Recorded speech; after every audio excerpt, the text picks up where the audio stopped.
ಲಹರಿ ಬೇಟೆಗೆ ಅಭಿನಂದನೆಗಳ ಸುರಿಮಳೆ. ಶೆಟ್ಟರ್, ಪ್ರಹ್ಲಾದ್ ಜೋಶಿ, ಸುರೇಶ್ ಕುಮಾರ್ ಶ್ಲಾಘನೆ. ಸಿಬಿಐ ತನಿಖೆಗೆ ವಹಿಸುವಂತೆ ಆಗ್ರಹ. ಜೋಶಿ ಹೇಳಿಕೆಗೆ ದನಿಗೂಡಿಸಿದ ಸುರೇಶ್ ಕುಮಾರ್. ಗ್ರಾಮ ಪಂಚಾಯತ್ ಚುನಾವಣೆಗೆ ಮೊದಲ ಬಲಿ. ರಾಯಚೂರಲ್ಲಿ ಹರಿಯಿತು ನೆತ್ತರು.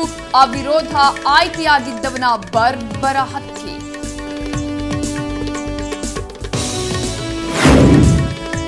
ಕೊಪ್ಪಳದ ಯಲ್ಲಾಲಿಂಗ ಕೊಲೆ ಪ್ರಕರಣ, ಹತ್ಯೆ ಪ್ರಕರಣಕ್ಕೆ ರಾಜಕೀಯ ತಿರುವು. ತಂಗಡಗಿ ಸಾಂತ್ವನ ನಿರಾಕರಿಸಿದ ಮೃತ ಕುಟುಂಬ.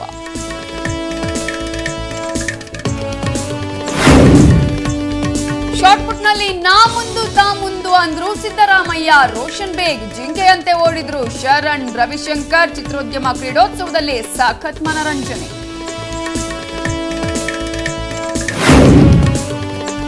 ಸ್ಯಾಂಡಲ್ವುಡ್ನ ತುಪ್ಪದ ಬೆಡಗಿಗೆ 25ನೇ ಹುಟ್ಟುಹಬ್ಬ. ರಾಗಿಣಿ ಜೊತೆ ಸೆಲ್ಫಿ ತೆಗೆದುಕೊಂಡು ಸಂಭ್ರಮಿಸಿದ ಫ್ಯಾನ್ಸ್. ತಂದೆಯಿಂದ ಸೈಬೇರಿಯನ್ ಹಸ್ಕಿ ಡಾಗ್ ಗಿಫ್ಟ್.